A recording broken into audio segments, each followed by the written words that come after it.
Hello à toi, c'est Charlotte, je te retrouve enfin pour une nouvelle vidéo. J'ai fait une petite pause de 2-3 semaines je crois, de vidéos YouTube. Voilà, comme tu le sais sûrement, j'ai préparé un nouveau programme.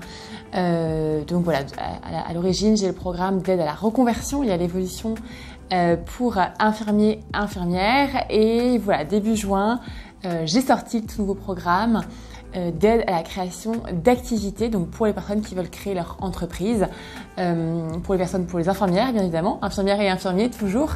Donc ça a pris un bon bout de temps finalement, et c'est un projet que j'ai préparé depuis des mois, et voilà, j'ai vraiment voulu mettre un coup d'accélérateur, d'où mon absence du coup au niveau de la chaîne YouTube. Je reprends de plus belle, et on va commencer du coup aujourd'hui avec une nouvelle vidéo.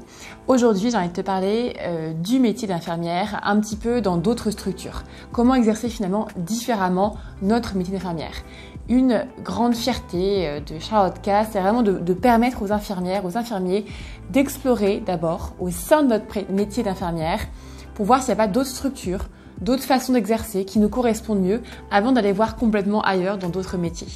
Donc aujourd'hui, j'ai envie de te parler du métier d'infirmière dans le domaine du social et du médico-social. Donc je vais passer en revue avec toi voilà, d'autres façons d'exercer, d'autres structures, d'autres établissements pour que tu puisses avoir un petit peu une ouverture sur voilà, comment tu peux exercer ton métier d'infirmière s'il y a des choses qui ne te correspondent plus actuellement et qu'il suffit juste d'un petit changement. Peut-être que ça peut être la solution pour toi d'aller exercer un peu différemment ton métier.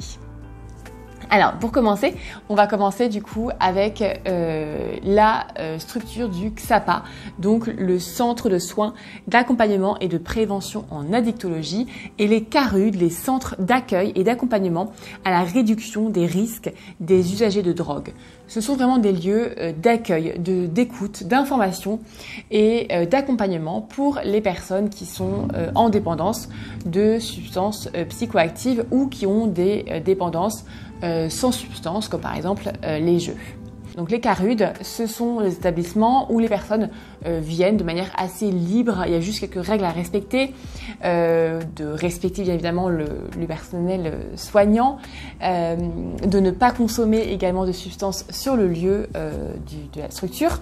Et pour le XAPA, donc là c'est un petit peu différent, c'est vraiment des personnes qui vont s'inscrire dans un contexte de suivi. Donc ce sera une démarche un petit peu différente pour le XAPA.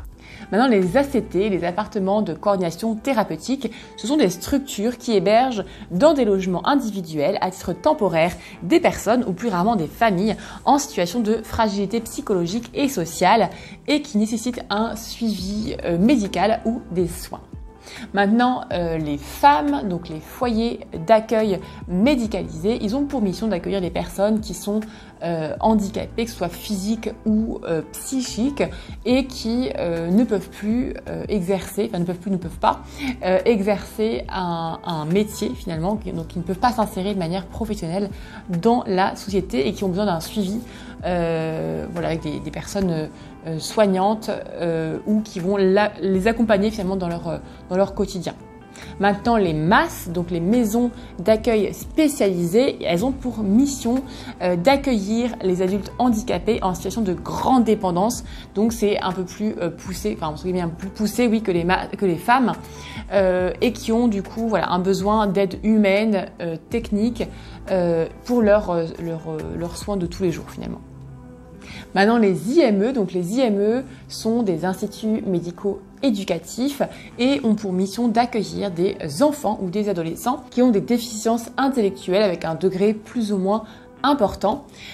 On va retrouver également les équipes de maraude. Donc les équipes de maraude, ce sont des salariés qui vont à la rencontre de personnes précaires et qui créent du lien social, analysent les besoins de chaque personne rencontrée.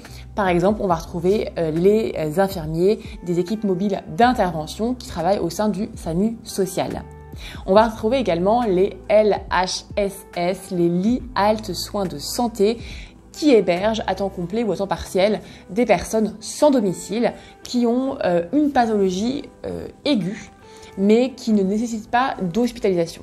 On va retrouver également les LAM, les lits d'accueil médicalisés, qui accueillent également des personnes qui sont sans domicile mais qui ont des pathologies plus lourdes chroniques, qui ont besoin de, qui sont plus dépendants, avec des handicaps plus importants et qui ne peuvent pas être pris en charge dans des structures dites classiques. Maintenant, les agents de santé. Donc les agents de santé sont des infirmières qui vont permettre aux personnes qui sont isolées socialement, qui sont vraiment dans une fragilité psychologique, de pouvoir les insérer au niveau des soins pour commencer, et qui va du coup les aider après à s'insérer de manière plutôt sociale.